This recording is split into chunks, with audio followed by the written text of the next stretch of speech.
Hello student, कैसे हो आप सब। आई होप आप सभी अच्छे होंगे। और आज की क्लासेस में हम चलते हैं, फिजिक्स के आगे के कॉन्सेप्ट्स लेंगे। लास्ट क्लास में आपने फिजिक्स के बारे में मैंने आपको बताया था और चैप्टर लाइट चल रहा था, उसमें मैंने आपको मिरर्स के बारे में बताया था, ठीक है, उनके टाइप्स के बारे में। आज की क्लास में इसको मिरर को आगे कंटिन्यू करते हैं, तो बने रहिए आज ही सर के साथ। तो चलते हैं। तो हमने लास्ट क्लास में मैंने आपको बताया था प्लेन मिरर के बारे में।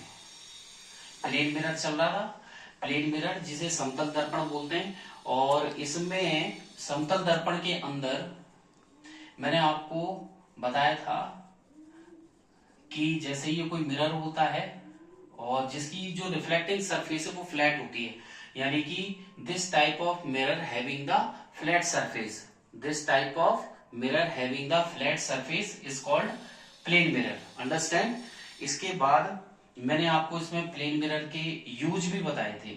तो हमारा लास्ट का टॉपिक था usages of plane mirror, usages of plane mirror. तो इसमें यूजेज में मैंने आपको बताया था कि प्लेन मिरर से बनने वाली इमेज कैसी बनती है, वर्चुअल बनती है। कैसी बनती है, वर्चुअल बनती है। और वर्चुअल बनने के साथ साथ कैसी बनेगी, वो इरेक्ट। तो प्लेन मिरर से जो इमेज बनेगी वो वर्चुअल बनेगी, इरेक्ट बनेगी। और कैसी बनेगी, जितनी डिस्टेंस पर ऑब्जेक्ट होगा उतनी डिस्टेंस पर इमेज बनेगी। जैसे ऑब्जेक्ट यहां है तो उसकी इमेज भी उसी डिस्टेंस पर होगी, यानी कि the object behind as the, जो इमेज बनेगी behind the mirror as far as, यानी कि जो डिस्टेंस ऑब्जेक्ट और इमेज की डिस्टेंस बिल्कुल सेम होगी। फिर मैंने आपको बताया था सेम साइज की बनेगी, सेम साइज की इमेज बनेगी। अंडरस्टैंड। और एक और पॉइंट बताया था, लेटरली इन्वर्टेड बनेगी। लेटरली इन्वर्टेड, जैसे कि ये प्लेन मिरर है, यहाँ पर मैंने P लिखा है, यहाँ पर इसका रिवर्स फॉर्म बनेगा। यहाँ पर मैंने Q लिखा है, यहाँ पर इस तरीके से बनेगा। तो यहां तक हो चुका था। और अब मैं इसके यूजेस के बारे में क्लियर करता हूं आप लोगों को। तो हम पढ़ेंगे uses of plane mirror. Understand, uses of plane mirror. तो प्लेन मिरर के सिंपल से यूज है, प्लेन मिरर के जो यूज है इसमें देखो, लुकिंग ग्लास में लेते हैं, सोलर कुकर्स में इसका यूज करते हैं। तो आप सिंपल सी बोर्ड के हिसाब से 2 या 3 यूज कर लीजिएगा। कितने यूज करने हैं आपको, 2 या 3 यूज बोर्ड के हिसाब से करने हैं। और सिंपल ही है, कोई ज्यादा टफ नहीं है। तो यहाँ पर मैं आपको 4-5 यूजेस बता रहा हूँ, आप सिंपल से 2 या 3 को अच्छे से लर्न कर लीजिए। तो यहाँ पर आप लिख सकते हैं, use plane mirror is used as, solar cookers में, सोलर कुकर्स में इसका यूज करते हैं। सोलर कुकर्स में इसको खाना पकाने के लिए एज ए मिरर यूज किया जाता है। नेक्स्ट आप इसका यूज करते हैं लुकिंग ग्लासेस में। लुकिंग ग्लासेस में ये परफेक्ट रहता है, तो लुकिंग मिरर्स के रूप में भी इसे यूज किया जाता है। लुकिंग ग्लासेस में भी इसका यूज करते हैं। फिर बार्बर शॉप पे भी इसका यूज किया जाता है। तो थर्ड आप बार्बर्स यूज्ड इन लिख सकते हैं, used in barbers shop, barber की शॉप पे भी मतलब देखने के लिए इसका यूज किया जाता है। और सबमेरिन में भी, पनडुब्बियों में भी इसका यूज किया जाता है, सबमेरिन्स में। तो यहाँ पर 4 यूज हैं। सोलर कुकर्स में इसका यूज कर सोलर कुकर्स में, स्पेलिंग थोड़ी सी मिस्टेक, स्पेलिंग चेंज कर लीजिएगा। सोलर कुकर्स में इसका यूज करते हैं मिरर के तौर पर, लुकिंग ग्लासेस में करते हैं, लुकिंग मिरर्स के रूप में बार्बर शॉप पे किया जाता है, सबमेरिन में भी इसका यूज किया जाता है।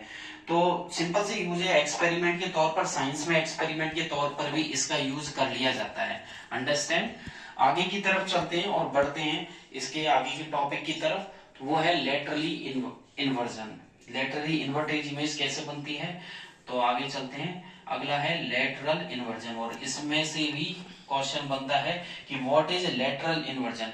इसे हिंदी में पार्श्व परिवर्तन के नाम से जाना जाता है। किस नाम से जानते हैं इसे, पार्श्व परिवर्तन किसे कहते हैं, लेटरल इन्वर्जन किसे कहते हैं। तो लेटरल इन्वर्जन एक ऐसा फिनोमिना है, एक ऐसी प्रोसेस है जिसमें हमारी जो ऑब्जेक्ट है, उस ऑब्जेक्ट की जो लेफ्ट साइड है वो तो राइट साइड दिखाई देती है, और आपका जो राइट साइड वो आपको लेफ्ट साइड दिखाई देगा। लेफ्ट साइड आपको राइट साइड दिखाई देगा।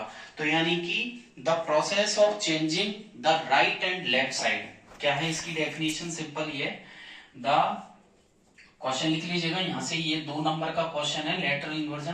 तो क्वेश्चन है what is lateral inversion, lateral inversion किसे कहते हैं? तो लिख लीजिएगा the process of changing, the process of changing the right and left side, right and left side. तो the process of changing right and left side of an object, किसी वस्तु की राइट और लेफ्ट साइड का बदल जाना, of an object, कब? Of an object when, जब इस वस्तु को इट्स मतलब इसकी जो इमेज है वो आपको दिखाई देगी, व्हेन, अगेन रिपीट कर देते हैं, the process of changing the right and left side of an object when its image is seen, इसकी जो इमेज है वो आपको दिखाई देगी, its image is seen through a plane mirror. तो यानी कि किसी समतल दर्पण से आप देखोगे तो आपको यहाँ पर लेफ्ट का राइट और राइट का लेफ्ट दिखाई देगा, जैसे कि यहाँ पर मैंने बनाया है P, आपको ऐसे दिखाई देगा, अंडरस्टैंड? कोई भी ले लीजिए, यहाँ पर S ले लीजिए, V या कोई भी सिंबल ले लीजिए, मैंने यहाँ पर C लिख दिया, तो यहाँ पर ये आपको ऐसे दिखाई देगा। तो यानी कि left and right side of an object when its image is seen through a plane mirror is called lateral inversion. इसे लेटरल इन्वर्जन के नाम से जाना जाता है। 2 नंबर का प्रश्न है ये, अच्छे से इसे नोट कर लीजिएगा। सिंपल सा आप डायग्राम भी इसमें शो कर सकते हैं, डायग्राम बना सकते हैं। आगे की तरफ चलेंगे, स्पेरिकल मिरर की तरफ बढ़ते हैं। प्लेन मिरर यहाँ पर स्टॉप होता है, आगे बढ़ते हैं स्पेरिकल मिरर। तो इस मिरर के मैंने आपको यहाँ पर 2 टाइप बताए थे, एक तो मैंने प्लेन मिरर बताया था, एक मैंने आपको स्पेरिकल मिरर बताया था। प्लेन मिरर में मैंने आपसे कहा था जिसकी रिफ्लेक्टिंग सरफेस फ्लैट होती है वो प्लेन मिरर है, और प्लेन मिरर के यहाँ पर यूज भी पढ़ लिया आपने, प्लेन मिरर का लेटरल इन्वर्जन पढ़ लिया। इसके बाद हम स्पेरिकल मिरर पे आते हैं, और स्पेरिकल मिरर मतलब जिसकी रिफ्लेक्टिंग सरफेस एक स्फीयर का पार्ट होती है। तो सबसे पहले यहाँ पर आप स्पेरिकल मिरर का क्वेश्चन तो ये बनता है कि व्हाट आर स्पेरिकल मिरर्स, क्या बनता है? What are spherical mirrors, spherical mirrors. Spherical mirrors को बोलते हैं यहाँ पर गोलीय दर्पण, क्या बोलेंगे यहाँ पर? गोलीय दर्पण किसे कहते हैं? तो व्हाट आर स्पेरिकल मिरर्स, और ऑल्सो राइट इट्स टाइप्स, इसके टाइप्स के बारे में भी बताइए। सिंपल सा ही है, कोई ज्यादा ऐसा टफ नहीं है, ठीक है? तो देखिए भैया, यहां पर स्पेरिकल मिरर को लेके चलते हैं। स्पेरिकल मिरर, स्पेरिकल मिरर मतलब गोलीय दर्पण होता क्या है? इसकी रिफ्लेक्टिंग सरफेस किसी मिरर का पार्ट होती है, किसी स्फीयर का एक हिस्सा होती है। तो स्पेरिकल मिरर किसे कहते हैं? ए spherical mirror, A spherical mirror is a mirror, A spherical mirror a mirror, यानी कि गोलीय दर्पण एक ऐसा दर्पण होता है हुज रिफ्लेक्टिंग सरफेस, जिसकी परावर्तक सतह, whose reflecting surface is a part of a hollow sphere, hollow sphere, यानी कि किसी SPHERE होलो स्फीयर, यानी कि गोलीय दर्पण स्पेरिकल मिरर एक ऐसा पार्ट होता है जो किसी खोखले गोले का ही एक हिस्सा होता है, इसकी रिफ्लेक्टिंग सरफेस। तो a spherical mirror is a mirror whose reflecting surface is a part of a hollow sphere of glass, आगे बोल सकते हो आप ऑफ ग्लास, यानी कि किसी ग्लास जो बना हुआ है उसका जो होलो स्फीयर खोखला गोला है उसका ही एक पार्ट क्या होता है? स्पेरिकल मिरर होता है। और स्पेरिकल मिरर के 2 टाइप है, सिंपल से हैं। तो यहाँ पर चलते हैं आगे की तरफ, types of spherical mirror. Spherical mirror के यहां पर स्पेरिकल मिरर के 2 टाइप है। कितने टाइप है बताओ? कितने टाइप हुए? 2 टाइप हुए। कौन कौन से हुए? पहला तो हुआ कॉनकेव मिरर। सबसे पहले आप कॉनकेव ही याद करना, थोड़ा आसान रहता है, इजी रहता है, क्योंकि इससे बनने वाली इमेज क्या है, थोड़ा सा आसानी से कर सकते हो आप, कोई प्रॉब्लम नहीं आएगी। बट होता क्या है कि कॉन्वेक्स मिरर से करोगे तो वो तो वर्चुअल इरेक्ट बनाएगा, तो थोड़ा सा यहाँ पर टफ हो जाता है। तो आपको इजी करना है और करना है कि सीखना है बिल्कुल एग्जैक्ट। तो आप कॉनकेव मिरर को ही पहले उठाना, और यहाँ पर आप दो टाइप लेके चलते हैं। पहला तो आता है कॉनकेव मिरर। कॉनकेव मिरर इसे हिंदी में अवतल दर्पण के नाम से भी जाना जाता है। तो कॉनकेव मिरर इसे अवतल दर्पण कहते हैं, और अवतल दर्पण तो इसे हिंदी में बोलते हैं, लेकिन इसका जैसे दूसरा नाम देखें तो इसे इन्वर्जिंग मिरर भी बोला जाता है। इन्वर्जिंग मिरर और कन्वर्जिंग मिरर भी इसे बोलते हैं। कन्वर्जिंग मिरर मतलब कंसंट्रेट करता है इजीली। सेकंड जो आता है इसका टाइप, वो है कॉन्वेक्स मिरर। कौन सा मिरर है? कॉन्वेक्स मिरर, जिसे उत्तल दर्पण हिंदी में बोला जाता है। तो अगर हिंदी साइंस में इसे उठा के देखें तो उत्तल दर्पण कॉन्वेक्स मिरर होता है और अवतल दर्पण कॉनकेव मिरर होता है। और जो कॉन्वेक्स मिरर है इसे यहाँ पर दूसरे नाम से डाइवर्जिंग मिरर के नाम से जानते हैं। डाइवर्जिंग मिरर इजी है, कोई ज्यादा टफ नहीं है, तो इसे डाइवर्जिंग मिरर के नाम से जाना जाता है। अंडरस्टैंड? तो कॉनकेव मिरर इन्वर्जिंग कन्वर्जिंग हो गया और कॉन्वेक्स आपके डाइवर्जिंग हो गया। आगे की तरफ बढ़ते हैं, हम कॉनकेव मिरर को उठाएंगे, तो हम कॉनकेव मिरर की तरफ चलते हैं। तो देखिएगा, पहला लेते हैं कॉनकेव मिरर। कॉनकेव मिरर मतलब अवतल दर्पण, और कॉनकेव मिरर स्फेरिकल मिरर का एक पार्ट है जिसकी reflecting surface inner side curved होती है, जो अंदर की तरफ मुड़ी हुई होती है। तो कॉनकेव मिरर जिसकी जो रिफ्लेक्टिंग सरफेस है, तो कैसे बोलोगे आप? whose reflecting surface is curved inner side. तो यहां पर डाल देते हैं कॉनकेव मिरर। और कॉनकेव मिरर मतलब हम पढ़ रहे हैं अवतल दर्पण। कौन सा दर्पण पढ़ने जा रहे हैं? अवतल। आप अपना जो चेहरा देखते हो सुबह सुबह, बहुत खूबसूरत चेहरा सा दिखता है कि हाँ दुनिया में सबसे खूबसूरत ही हमें, तो यानी कि वो आपका मतलब जो चेहरा है जिसमें आप देखते हो सुबह सुबह, वो है आपका कॉनकेव मिरर। ठीक है, तो कॉनकेव मिरर इसकी डेफिनेशन सिंपल सी होगी। Concave mirror is a concave mirror is a type of spherical mirror. Type of spherical mirror. Concave mirror is a type of spherical mirror whose reflecting surface, जिसकी परावर्तक सतह, जिसकी whose reflecting surface, reflecting surface बोले तो परावर्तक सतह, whose reflecting surface curved inward is curved inward, जिसकी परावर्तक सतह अंदर की तरफ मुड़ी हुई होती है। कर्व्ड इनवर्ड किधर की तरफ? Towards the centre of sphere, towards the centre of sphere, centre of A sphere, यानी कि उस खोखले गोले के सेंटर की तरफ उस कॉनकेव मिरर की जो रिफ्लेक्टिंग सरफेस है, परावर्तक सतह अंदर की तरफ मुड़ी हुई होती है। और दूसरी डेफिनेशन अगर नोट करना चाहो तो सिंपल है, वो भी ये concave mirror is a mirror whose reflecting surface is inner side curved. उसमें बस इतना सा करना है, ये लाइन कॉमन रहेगी यहाँ तक कि concave mirror is a type of spherical mirror whose reflecting surface, यहां तक आप कॉमन चलोगे इसमें, यहां तक whose reflecting surface, whose reflecting surface, whose reflecting surface is inner side curved. Understand? inner side curved, जिसकी परावर्तक सतह अंदर की तरफ मुड़ी हुई होती है। और इसका सिंपल सा डायग्राम आप बना लीजिए, आपको इस तरीके से बनाना है। अंडरस्टैंड?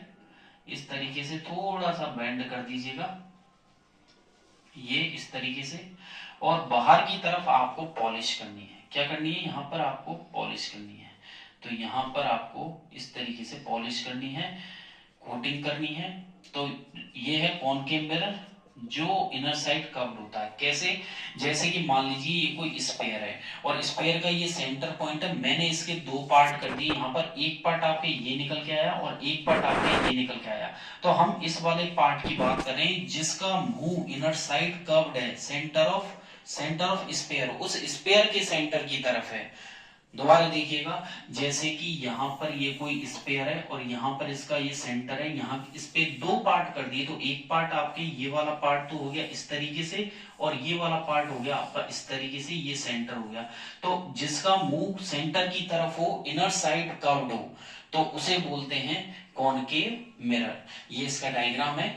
एक नंबर में आपसे डेफिनेशन पूछ सकता है कि what is concave mirror, concave mirror कैसा होता है, क्या होता है। दूसरा चलते हैं कॉन्वेक्स मिरर की तरफ। तो यहां पर थोड़ा सा इतना सा फेरबदल करना है, यहां पर लिखना है हमको कॉन्वेक्स मिरर। कॉन्वेक्स मिरर को उत्तल दर्पण के नाम से जाना जाता है। किस नाम से? उत्तल दर्पण। और इसका जनरली यूज हम व्हीकल्स में, ऑटोमोबाइल्स में, कार, बस, ट्रेन जो भी होती है उनके साइड ग्लासेस में इसका यूज किया जाता है। और ये इसकी जो रिफ्लेक्टिंग सरफेस है इज कर्व्ड आउटसाइड, वो आउटसाइड कर्व्ड होती है।